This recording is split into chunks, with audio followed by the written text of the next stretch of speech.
Hello friend, स्वागत है आपका अपने परिवार पॉलिटेक्निक क्लब में। आज हम इस वीडियो में Bihar polytechnic previous year question 2014 का फिजिक्स का कराने जा रहे हैं। अगर आप सभी क्वेश्चन का पीडीएफ चाहते हैं तो हमारे टेलीग्राम चैनल को ज्वाइन करें।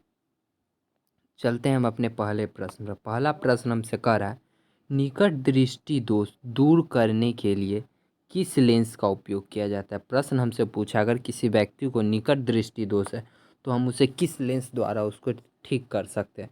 तो यहाँ पर निकट दृष्टि दोष दिया हुआ है तो हमारा हो जाएगा अवतल लेंस। अब आप सोचेंगे हम याद कैसे करें। ध्यान दीजिए, यहाँ निकट में 3 अक्षर होते हैं। निकट में हमारा 3 अक्षर है और आंसर में 4 अक्षर है, यानी 3 का आंसर 4 होगा। वहीं अगर दूर दृष्टि पूछता है तो दूर में 2 अक्षर है तो उसका आंसर 3 वाला उत्तल लेंस होता। यहाँ पर 3 अक्षर वाला निकट है, इसलिए हमारा अवतल लेंस आंसर हुआ। चलते हैं हम अपने दूसरे प्रश्न पर। दूसरा प्रश्न हमसे कह रहा है, किसी तार का प्रतिरोध इनमें से किस पर निर्भर नहीं करता है। बोला किसी तार का जो प्रतिरोध होता है किस पर निर्भर नहीं करता है। तार की लंबाई पे, तार के अनुप्रस्थ काट के क्षेत्रफल पे, या तापमान पे, या आर्द्रता पे। तो यहाँ बोला है नहीं करता है, तो इसका करेक्ट आंसर हो जाएगा ऑप्शन नंबर डी, आर्द्रता पर निर्भर नहीं करता। बाकी इन तीनों ऑप्शन पर हमारा प्रतिरोध निर्भर करता है। चलते हैं हम अपने अगले प्रश्न पर। अगला प्रश्न हमसे न्यूमेरिकल है, 30 वोल्ट के विभवांतर पर 10 ओम का प्रतिरोध प्रवाहित होता है। तो हमें धारा का मान ज्ञात करना है। क्या हमें मान ज्ञात करना है? धारा यानी आई वैल्यू। यहाँ पर ये फार्मूला दिया हुआ, हम इसी फार्मूला का उपयोग करेंगे। वोल्ट यानी भी कितना दिया हुआ है? 30 वोल्ट, तो हम 30 लिख लेंगे। फिर इक्वल टू का साइन, और हमें करेंट यानी धारा निकालना है तो हम इसे ऐसे ही एज इट इज लिखेंगे। और आर यानी ओम, रेसिस्टेंस प्रतिरोध कितना है? 10, 10 लिखें। आपको पता है इधर गुना है इधर भाग में आ गया, यानी आई बराबर आपका हो जाएगा 30/10। तो सिंपली हमारा आई का वैल्यू यहाँ से आ जाएगा 3 एम्पियर। एम्पियर यानी ये हम लोग करेंट को एम्पियर से डिनोट करते हैं। अब चलते हैं हम अपने अगले प्रश्न पर। अगला प्रश्न हमसे कह रहा है, 5 ओम, 10 ओम एवं 15 ओम के 3 प्रतिरोध समांतर क्रम में जोड़ने पर कुल प्रतिरोध होगा। यहाँ पर 3 को हम लोग को रेसिस्टेंस यानी प्रतिरोध और कह रहा है हमें समांतर क्रम में जोड़ने के लिए। समांतर क्रम का फॉर्मूला होता है 1/r equal to 1/r1 plus 1/r2 plus 1/r3। यहाँ पर 3 प्रतिरोध है, ठीक इसी फार्मूला पर R1 के जगह 5, R2 के जगह 10 और R3 के जगह 15 रख के हम इसे सॉल्व करेंगे। चलिए हम इसे सॉल्व कर लेते हैं। यानी 1/r यानी resistance equal to 1/5R1 plus 1/r2 यानी 10 प्लस 1/r3 यानी 15। अब आप सभी को पता है कि इसे हम कैसे सॉल्व करेंगे। इसका हम सभी एलसीएम लेंगे। इसका एलसीएम हम लोगों का 30 आ जाएगा। 5 से यहाँ पे लगेगा हम लोग का 6 बार में, और यहाँ पे हम लोग का 3 हो जाएगा, और यहाँ पे 2 हो जाएगा, और इसे ऐड करके हम लोग को आ जाएगा 11/30। हमसे यहाँ पर आर यानी रेसिस्टेंस पूछा है, यहाँ 1/r है तो इसको सीधा हम उलट देंगे। 1/r है, इसको आर लिखेंगे। हमने इधर उल्टा है तो यहाँ भी इसको भी उलट देंगे, यानी यहाँ 30/11 हम लोग का करेक्ट आंसर हो जाएगा। यानी आर का वैल्यू हम लोगों का आ जाएगा 30/11, यानी ऑप्शन नंबर हम लोगों का सी करेक्ट आंसर यहाँ पे होगा 30/11। अब चलते हैं हम अपने अगले प्रश्न पर। अगला प्रश्न हमसे कह रहा है, एक बांध में जमे पानी में कौन सी ऊर्जा होती है। एक बांध है, डैम है, उसमें पानी जो जमा हुआ उसमें कौन सी ऊर्जा होती है। कोई भी ऊर्जा नहीं होती है, गतिज ऊर्जा होती है, स्थितिज ऊर्जा होती है, या विद्युत ऊर्जा होती है।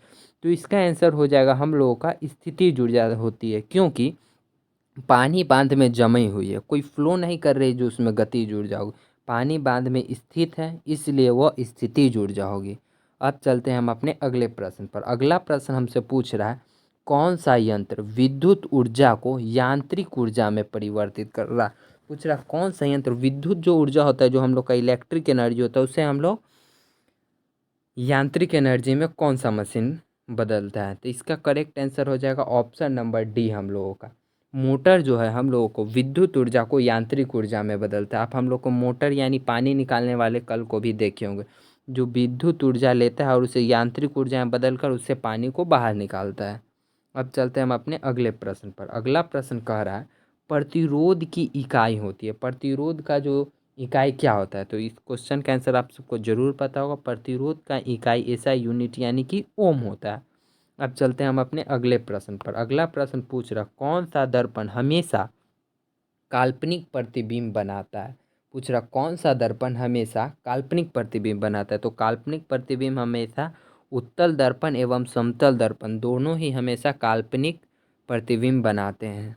अब चलते हैं हम अपने अगले प्रश्न पर। अगला प्रश्न हमसे कर रहा है एक अवतल दर्पण द्वारा वास्तविक एवं बराबर प्रतिबिंब बनाने के लिए वस्तु की स्थिति होगी। यहाँ कह रहा है वास्तविक भी होना चाहिए, वास्तविक एवं बराबर प्रतिबिंब बनाना है। वास्तविक और बराबर प्रतिबिंब बनाने के लिए वस्तु के वक्रता केंद्र पर होगा तभी बनेगा अवतल दर्पण में। अवतल दर्पण में वक्रता केंद्र पर रहेगा तो वास्तविक और बराबर बनेगा। अगला प्रश्न हमसे कह रहा है विद्युत चुंबकीय तरंग है। विद्युत चुंबकीय तरंग कैसी है? देशांतर तरंग है, लंबवत तरंग है, समानांतर तरंग है या अनुप्रस्थ तरंग है। तो इस प्रश्न का करेक्ट आंसर हो जाएगा ऑप्शन नंबर डी, यानी कि विद्युत चुंबकीय तरंग जो है हम लोग का अनुप्रस्थ तरंग होती है। अब चलते हैं अगले प्रश्न। अगला प्रश्न हमसे कह रहा है एक वस्तु को 15 सेंटीमीटर की फोकस दूरी वाले उत्तल लेंस के सामने 10 सेंटीमीटर की दूरी पर रखा गया तो प्रतिबिंब कहाँ बने? तो देखिए वस्तु को उत्तल लेंस एवं प्रथम फोकस के बीच रखा गया। उत्तल लेंस के प्रथम फोकस के बीच में रखा गया, इसीलिए प्रतिबिंब वस्तु के पीछे काल्पनिक, बड़ा तथा सीधा बनेगा। अब देखते हैं हम अपने अगले प्रश्न को। अगला प्रश्न हमसे कह रहा है लेजर का विस्तृत रूप है, यानी लेजर का यहाँ पर हम लोग को फुल फॉर्म पूछा। तो लेजर का विस्तृत रूप हो जाता है light amplification by simulated emission of radiation, ये याद रखिएगा। अब चलते हैं हम अपने अगले प्रश्न पर। अगला प्रश्न हमसे कह रहा है निम्नलिखित में से कौन सा फ्लेमिंग के बाएं हाथ का नियम है। आशा करता हूँ कि शायद आप लोग इस प्रश्न में कंफ्यूज होते रहेंगे, लेकिन आज के बाद इसमें आप कंफ्यूज नहीं होंगे। यहाँ पूछा है फ्लेमिंग के बाएं हाथ के नियम से संबंधित नहीं है, तो इसमें संबंधित नहीं है हम लोग का हो जाएगा प्रतिरोध बाएं हाथ के नियम से संबंधित नहीं। बाकी चुंबकीय क्षेत्र, बल और धारा फ्लेमिंग के बाएं हाथ से संबंधित है। फ्लेमिंग का बाएं हाथ रूल क्या है जरा हम लोग देख लेते हैं। ये देखिए ये उंगली हम लोग को फोर्स को दिखाता है और ये हम लोगों का धारा को दिखाता है और ये हम लोग का मैग्नेटिक फील्ड को दिखाता है। अब इसे याद कैसे रखें? देखिए ये उंगली सीधी की ओर गई है, एकदम खड़ा है सामने, यानी आई यानी करेंट को दर्शा रही। और ये देखिएगा यहाँ से ये एफ बना रही है, यानी ये उंगली फोर्स को दिखाएगी यानी बल को। ये सीधा जा रही है, करंट को दिखा रही और इस तरफ की ओर आ रही और यहाँ से एफ बन रहा है यानी फोर्स यानी बल को दिखाएगा। और ये ऊपर वाला जो बचा वो मैग्नेटिक फील्ड को दिखाएगा। आई होप कि आप इसे अच्छे से समझेंगे। अब चलते हैं हम अपने अगले प्रश्न पर। अगला प्रश्न हमसे कह रहा है एक अमीटर हमेशा डैश में जोड़ा जाता है तथा वोल्ट मीटर कैसे जोड़ा। पूछ रहा अमीटर को कैसे जोड़ते हैं और वोल्ट मीटर को कैसे। तो अमीटर को हम लोग हमेशा श्रेणी क्रम में जोड़ते हैं और वोल्ट मीटर को समानांतर क्रम में जोड़ते हैं। अमीटर श्रेणी क्रम में जोड़ना है, वोल्ट मीटर समानांतर क्रम में जोड़ना है। इस प्रश्न को अच्छे से देखिए, कंफ्यूज नहीं होना है। अब चलते हैं हम अपने अगले प्रश्न पर। अगला प्रश्न हमसे कह रहा है डायनमो क्या है? ऊर्जा का स्रोत है या ऊर्जा का परिवर्तक है या फिर ऊर्जा संचित करने का यंत्र या फिर विद्युत चुंबक है। इसका आंसर आप लोग जरूर कमेंट करिए। तो डायनमो हम लोगों का हो जाता है ऊर्जा का परिवर्तक, यानी डायनमो आप देखेंगे ऊर्जा को परिवर्तित करता है। वो यांत्रिक ऊर्जा को लेता है और उसको विद्युत ऊर्जा में परिवर्तित करता है। डायनमो देखे होंगे जिससे हम लोग का विद्युत का उत्पादन होता है। अब आप लोग डायनमो देख लीजिए। ये देखिए यहाँ से इसको हम लोग रोटेट करते हैं और यहाँ मैग्नेटिक लगा हुआ और यहाँ कॉइल बना हुआ है। इससे यहाँ पर मैग्नेटिक फील्ड जनरेट होता है और यहाँ पर इलेक्ट्रिक का निर्माण होता है। अब चलते हैं हम अपने अगले प्रश्न पर। अगला प्रश्न हमसे कह रहा है विद्युत चुंबकीय विकिरण जिसका उपयोग एक प्रभावशाली निर्जन्मक के रूप में होता है वो क्या है? तो वो पराबैंगनी किरण है। पराबैंगनी ही किरण ऐसी होती है। अब चलते हैं हम अपने अगले प्रश्न पर। अगला प्रश्न हमसे कह रहा है एक व्यक्ति रत्नों के ढेर से वास्तविक और कृत्रिम रत्नों को अलग करना चाहता है तो उसे किस विकिरण का उपयोग करना। अब मान लीजिए आप ही एक रत्न के ढेर पे बैठे हुए हैं और आपको उसमें से वास्तविक जो रियल है और जो फेक है कृत्रिम बनाया हुआ अलग करने के लिए आप कौन सा किरण का उपयोग करें। परावैंगनी किरण, अवरक्त किरणें, एक्स किरणें और लेजर किरणें। तो इसका करेक्ट आंसर हो जाएगा आपका ऑप्शन नंबर सी, यानी कि एक्स किरणें का उपयोग करके आप रियल और फेक ज्वेलरी का पता लगा सकते हैं। अब चलते हैं हम अपने अगले प्रश्न पर। अगला प्रश्न हमसे कर रहा है जड़ता यानी इनर्शिया निम्नलिखित में से किसका माप है। तो जड़ता हो जाएगा हम लोगों का द्रव्यमान यानी मास मापा जाता है। अब चलते हैं हम अपने अगले प्रश्न पर। अगला प्रश्न पूछ रहा है दूध मेखला यानी मिल्की वे का पता सबसे पहले किसने लगाया। तो मिल्की वे का पता हम लोग के सबसे पहले गैलीलियो साहब ने लगाया, वो भी 1610 ईस्वी में लगाया था। 1610 ईस्वी में लगाया। आपसे ये पूछा जाए मिल्की वे का पता किसने किया, तो मिल्की वे का पता सबसे पहले गैलीलियो ने किया। अब चलते अगले प्रश्न पर। अगला प्रश्न है दाब का एसआई यूनिट क्या है। तो दाब का एसआई यूनिट हम लोग का हो जाता है पास्कल, ऑप्शन नंबर सी। अब चलते हैं अगले प्रश्न पर। अगला प्रश्न है पानी के सापेक्ष में हवा का अपवर्तनांक का पता लगाएं। पानी के सापेक्ष में हम लोग को हवा का अपवर्तनांक बताना है। तो ये भी एक न्यूमेरिकल, इसका एक फार्मूला होता है। यहाँ पर हम लोगों का दिया गया है हवा के सापेक्ष पानी का अपवर्तनांक हम लोगों को दिया हुआ है 4/3 जो यहाँ पर दिया हुआ है। और हम लोगों को निकालना है पानी के सापेक्ष बोला, यानी हम पानी को ऊपर रखेंगे यानी कि वाटर, और सापेक्ष यानी अपवर्तनांक यानी यहाँ पर n हो गया। और पता किसका लगाना है हवा का, तो हवा यहाँ पर नीचे होगा।